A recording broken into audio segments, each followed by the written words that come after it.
Hey guys, it's Dom from mobiledom.co.uk and today I've got the review of the LG Google Nexus 4. Alright, the Nexus devices are a bit of a milestone in Google's Android development. Each, roughly a year, sometimes like 11 months, Google has a manufacturer create the Nexus device. It runs pure Android and is the first to receive updates. These phones are awesome, but this is the first device that is quite kind of consumer orientated. It comes at an incredibly low price, starting at just £239. So, is it all it's cracked up to be?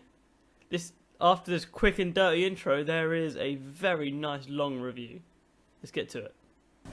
Alright, now that was hardware, this is the software. The Nexus 4 is of course a Nexus, which means it is pure, untainted, stock Android. In this case it's Android 4.2.1. If I go into settings and scroll to the bottom, right, you can see I've got the Nexus 4, Android 4.2.1. If we carry on doing that, we get obviously the Jelly Bean Easter egg, and this is really hard to do behind camera because you can't. There you go, obviously. And if you're lucky, every now and then you get a candy cane. But I haven't been able to get a candy cane in a while, and I'm a bit upset really. But it's actually kind of a fun game. I'm gonna stop before I get a bit addicted there. So as I said, it runs a pure untainted version of stock Android 4.2.1, and it is refreshing. Before the Nexus 4, I was using a HTC One S for a while, and before that, I was using a HTC Explorer. And they're good phones. They're great phones. But Sense, not a fan of Sense. It ruined the phone for me. If I could have, I would have rooted the One S.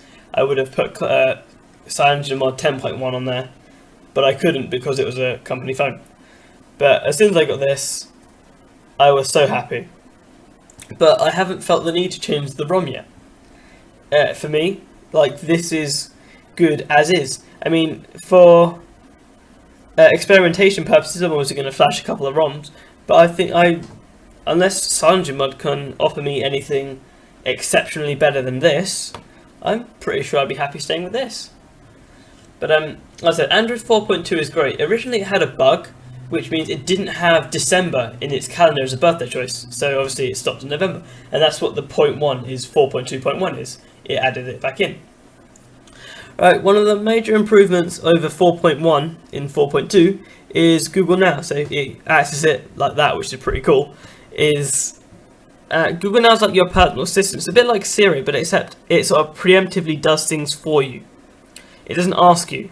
I mean, it takes guesses, so it guesses these are my teams that I support because I've searched for them a lot. And then if you like, if it's true, you can click like, yes, these are the teams I like.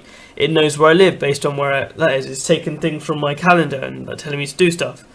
It knows where I live, it knows where I work, and it tells me how long it's going to take to get towards these places. It is brilliant, but it's based around a super enhanced Google search. So if I just go over here and search, how old is Hugh Jackman?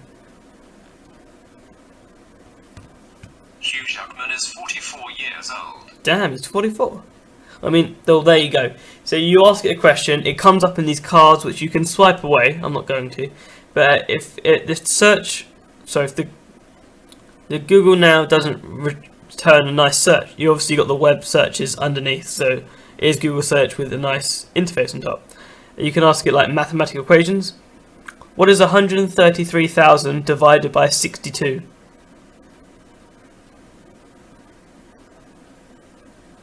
Oops, I didn't quite get that.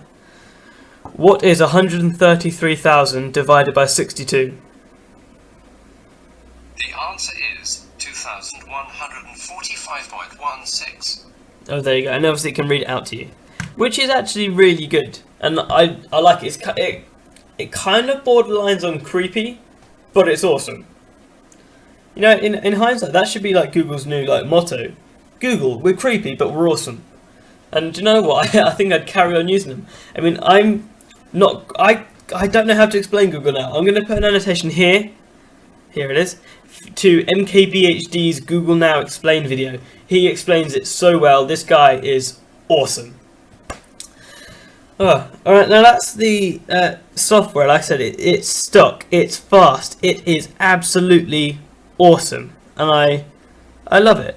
There is so many benefits to having stock Android over a skin. It's fast, it will get updates quicker. I mean, it might not have so many value add tie-ins, but it's great. Alright, now I'm going to show you a call quality video, and I'm going to preempt this by saying call quality itself was good, but actually no, screw it, I'm going to leave it up to the call quality video. Call quality on the Nexus 4 is rather good. Despite not liking calling people on the phone, I did my obligatory 20 call test, with no dropped calls whatsoever. The microphone was nice, loud and clear according to my friends, and the noise cancelling mic did its job admirably. Though easily muffled, the speaker was really good, but the earpiece was rather quiet for me, though I never experienced the buzzing that other people's did. You saw the call quality video. This is the miscellaneous section. Things I'm going to quickly run through. As I said, the camera is pretty meh. It's not bad by any means. There you go. You can see it. The camera's not bad by any means. It's just it's not a it's not a Galaxy S3. It's not an iPhone 5. It's definitely not a Lumia 920. It's a very passable 8 megapixel camera. It's trying to think how to say this. It's very Motorola in the sense that Motorola make good cameras, they make good 8 megapixel cameras, but they're no special. Same with the video recording, it's good, it's just not special. Another thing, the earpiece is slightly quiet. Mine doesn't buzz like other people's does. I mean, obviously, look how tiny that slit is. But mine doesn't buzz, luckily. It's just a tad quiet, but I might just be going deaf. And I think it's slightly wide, but I said because I was coming from things like the 1S and the Explorer, which are relatively tiny phones, just getting used to anything larger would be a challenge. The screen was a bit washed out, like I said, before I managed to find the colour tweaks. And basically, the guys from Paranoid Android managed to figure out what the gamma settings on the Optimus G were. Obviously, this is based off the Optimus G. And the Optimus G had a lovely screen. They managed to find out what the gamma values were and basically port them to the Nexus 4, and it made the screen look awesome. And then Francisco Franco of Franco Kernel fame put the gamma control tweaks in his app, and then I found a guy somewhere who made like an AMOLED type gamma control setting. So like if I've got the brightness up how I like it, it's very comparable to an AMOLED type display, which I really like. So it was washed out, but like I've managed to kind of fix that with help from people in the community. And the last thing that's a bit is the touch response. The touch response in the Nexus 4 is not bad by any means. I mean, it's a bit difficult for me because I've got a screen protector on which covers up the edge of the screen, so edge gestures don't always work. And you obviously just saw one here, which if I can't do it again, there it is an app.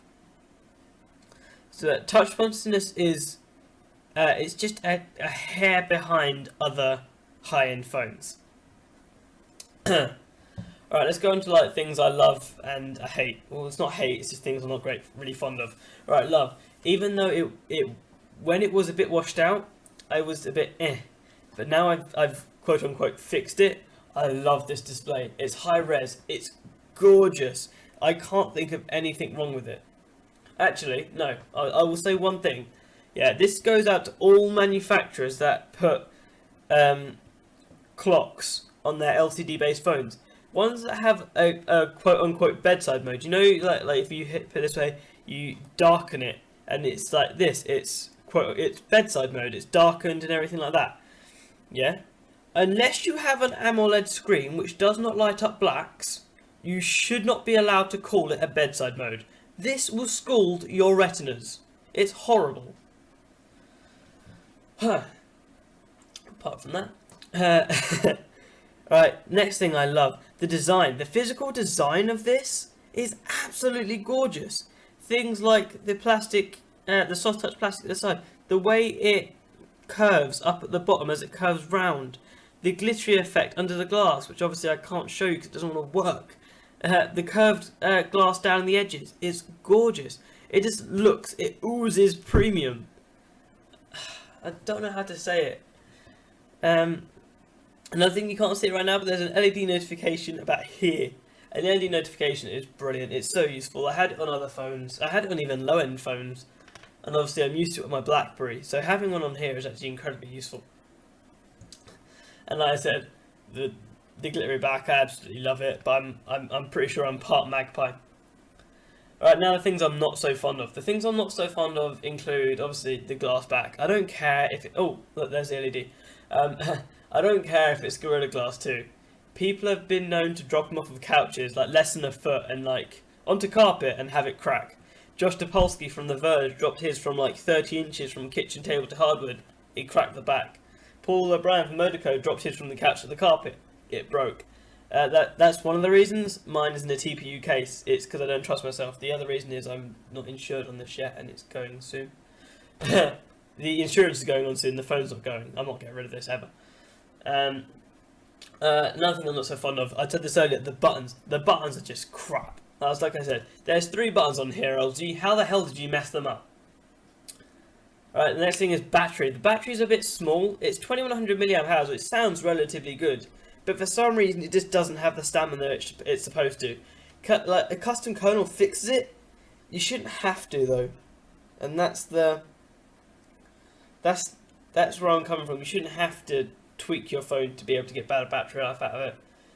And the last thing is, on stock, the LED notification is too slow. I've installed an app called Lightflow, which I managed to speed mine up to quite good amounts. But otherwise, it was like 10 seconds between each beep, which just wasn't acceptable.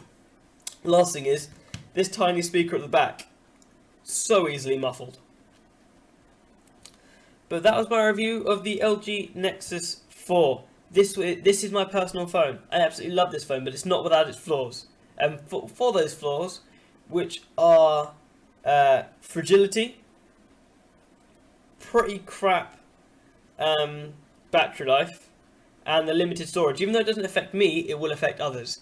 I knock it to 8.5 out of 10. But for me, this phone is near perfect. And like I said, it's my daily driver until, well, like I said, for a long time. So if you want to get me on the website, it's www.mobile-dom.co.uk. You can get me on Twitter, which is twitter.com/mobile_dom. You can get me on Google+, which is gplus.to/Domenico Lamberti.